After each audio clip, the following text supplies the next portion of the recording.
Hi dear friends, welcome back to my channel. So here in this video, we solve some important previous year KSET questions. So first question is, so the zeros and poles of this complex valued function. What is the complex valued function here? Fz is equals to z plus 1 divided by z square plus 1 whole square. This is what the complex valued function given. So we have to find the zeros and poles of this function. So what is zero means? 0 means the values of the values of z for which so fz is equals to 0 means we have to find the values of z. So those values of z for which the given complex valued function becomes 0. Here this complex valued function, so this fz is 0. So where it is 0, if the to find the 0, so we have to equate. So equate numerator to the 0, numerator to 0, that is z plus 1. So skip the square, so you can skip the square here. So just consider the numerator equals to 0. So z plus 1 is equals to 0 means what? Z is equals to minus 1. So z is equals to minus 1 is a 0 of this complex valued function. Is it clear now? So which is the minus 1 option here? So similarly, so here it is respectively zeros and poles of this complex valued function are respectively, means first one is 0 here. So this minus 1 is 0, and so the followed by poles of this complex valued function. So the 0, the option which contains the zeros as minus 1 is only option C. So this must be the right answer. To find the poles, what is pole is, so we have to equate the denominator to 0, so that is, what is the denominator here? Z square plus 1. So make it equate to 0. Again skip the square, you can skip the square. So again z square plus 1 is equals to 0 means, so what are the zeros means, what are the values of z here? So z is equals to plus, or z square is equals to, solve this one. How to solve? Z square is equals to minus 1. So this implies z is equals to plus or minus under root minus 1. What is under root of minus 1 is z is equals to under root plus minus under root of minus 1 is I. So therefore z is equals to plus I minus I are the poles of this complex valued function. So therefore option C is the correct answer. Is it clear, students? Okay, come to the next question. What is the next question here? The vectors p comma q, and r comma s. So both of these vectors are in R2 vector space. R2 vector space are linearly dependent. We have to check the condition for linearly dependent here. Means among these four options, which equation satisfy the linearly dependency condition? See here.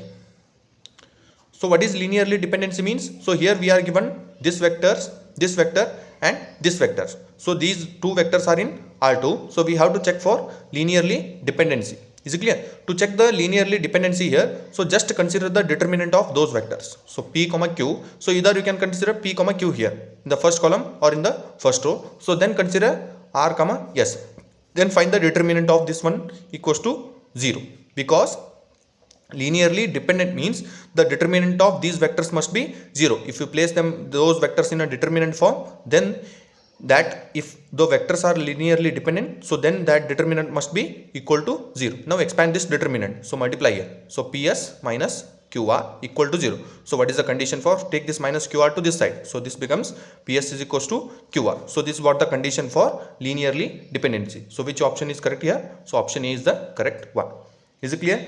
So next question. So if a is equals to 3 to 1 4, first row is 3 to 1, second row is 1 comma 4, then a into adjoint of a. So the value of a into adjoint of a is. So this is a simple question. So what is adjoint of a is? So in a 2 cross 2, if a given matrix is 2 cross 2, so the adjoint of a is obtained by, so just interchange the diagonal elements. So just interchange the diagonal elements and multiply the negative sign to the remaining elements, that is minus 2, this 2 becomes minus 2, 1 becomes minus 1. So how to find the adjoint of a 2 cross 2 matrix? So just interchange the diagonal elements. So that is, this comes here, this goes to here, and just multiply the negative sign to the other two elements, that is minus 2, this becomes minus 1.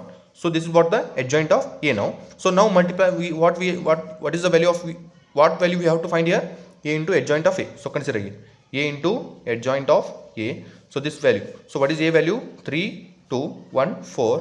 What is adjoint of a? 4 minus 2 minus 1 3.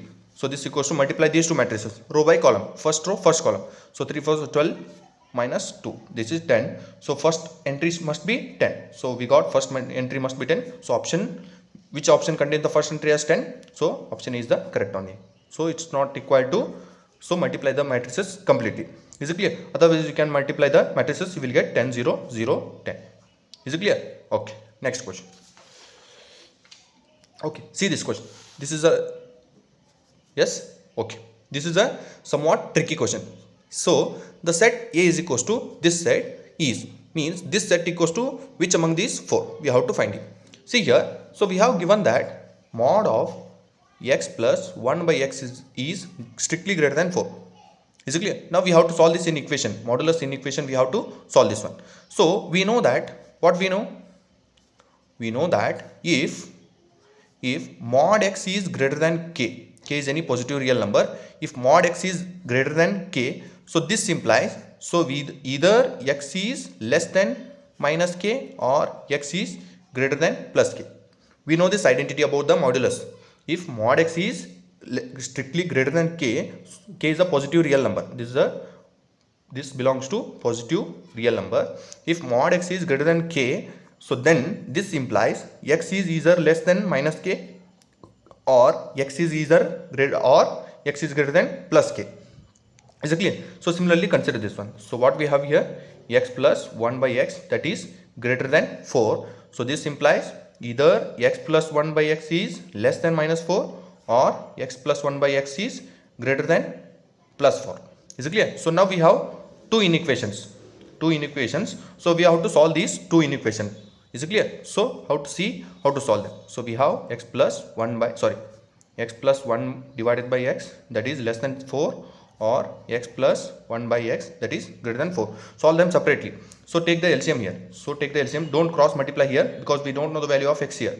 Is it clear? So since it is either x can take the negative value or positive value, so we cannot cross multiply the x value here. Is it clear? So just multiply here. So x square plus 1 whole divided by x, this is less than minus 4, or here also cross multiply here. So just multiply this x to here. So x square plus 1 divided by x, that is greater than plus 4. So now take this minus 4 to this side. So what you will get? X square plus 1 divided by x plus 4 less than 0, or here also take this plus 4 to this side divided by x minus 4, that is greater than 0. Now again simply cross multiply this one.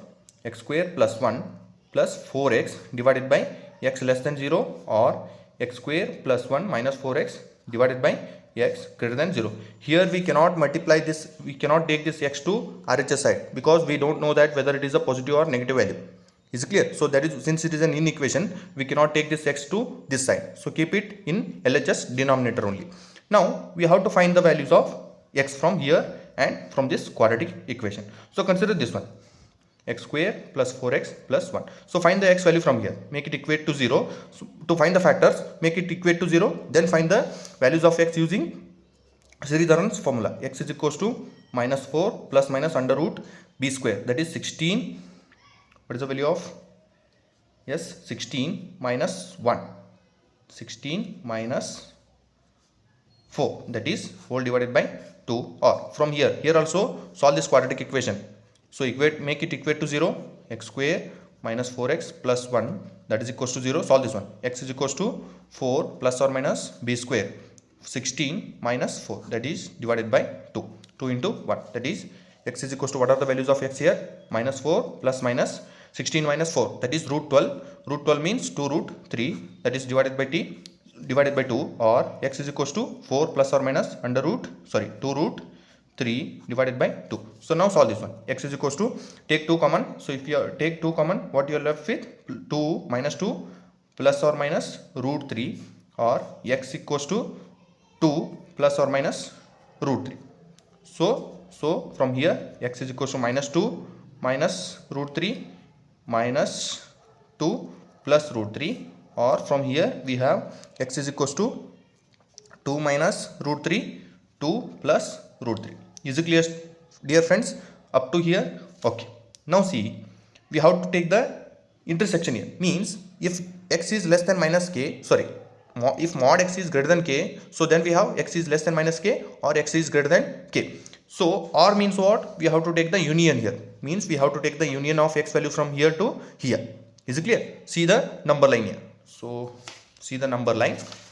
So here, what are the values of x here?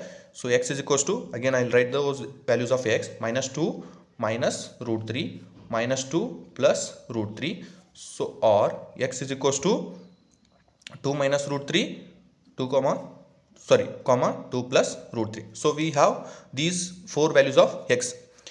Okay, now see, so now make the number line here. Make the number line. So this is the smallest value among these four. This is the smallest value among these four. Take it here, minus 2 minus root 3.